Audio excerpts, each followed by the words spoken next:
2 Kings chapter 25. So, in the 9th year of Zedekiah's reign, on the 10th day of the 10th month, Nebuchadnezzar, king of Babylon, marched against Jerusalem with his whole army. He camped outside the city and built siege works all around it. The city was kept under siege until the 11th year of King Zedekiah. By the 9th day of the 4th month, the famine in the city had become so severe that there was no food for the people to eat. Then the city wall was broken through, and the whole army fled at night through the gate between the two walls near the king's garden, though the Babylonians were surrounding the city. They fled towards the Arabah, but the Babylonian army pursued the king and overtook him in the plains of Jericho.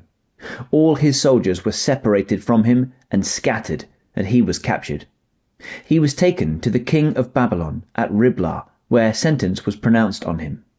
They killed the sons of Zedekiah before his eyes. Then they put out his eyes, bound him with bronze shackles, and took him to Babylon.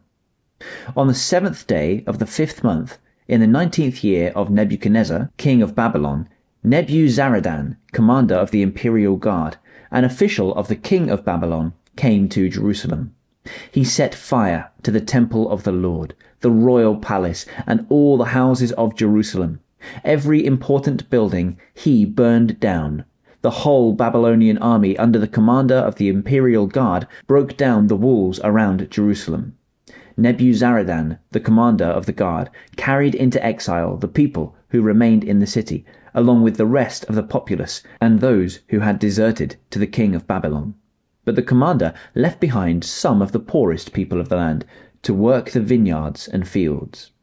The Babylonians broke up the bronze pillars, the movable stands, and the bronze sea that were at the temple of the Lord, and they carried the bronze to Babylon.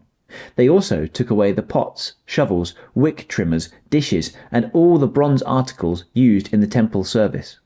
The commander of the imperial guard took away the censers and sprinkling bowls, all that were made of pure gold or silver. The bronze from the 2 pillars, the sea, and the movable stands which Solomon had made for the temple of the Lord was more than could be weighed. Each pillar was 18 cubits high. The bronze capital on top of one pillar was 3 cubits high and was decorated with a network and pomegranates of bronze all around. The other pillar, with its network, was similar. The commander of the guard took as prisoners Seraiah, the chief priest, Zephaniah, the priest next in rank, and the 3 doorkeepers. Of those still in the city, he took the officer in charge of the fighting men and 5 royal advisers. He also took the secretary, who was chief officer in charge of conscripting the people of the land, and 60 of the conscripts who were found in the city.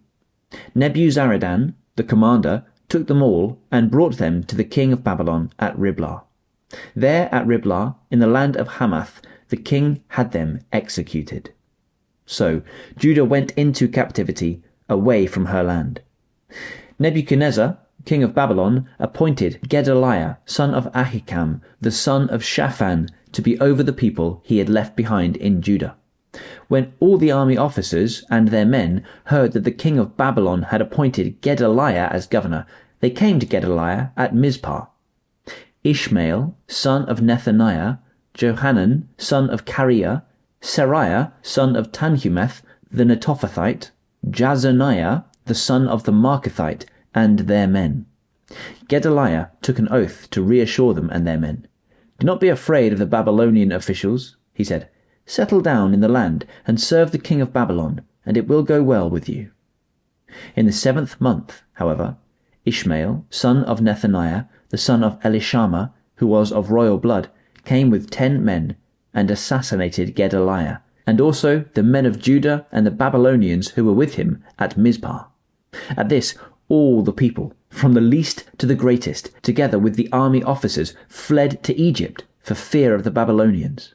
In the 37th year of the exile of Jehoiachin, king of Judah, in the year Awel-Marduk became king of Babylon, he released Jehoiachin, king of Judah, from prison. He did this on the 27th day of the 12th month.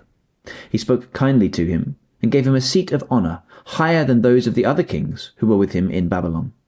So Jehoiachin put aside his prison clothes and for the rest of his life ate regularly at the king's table.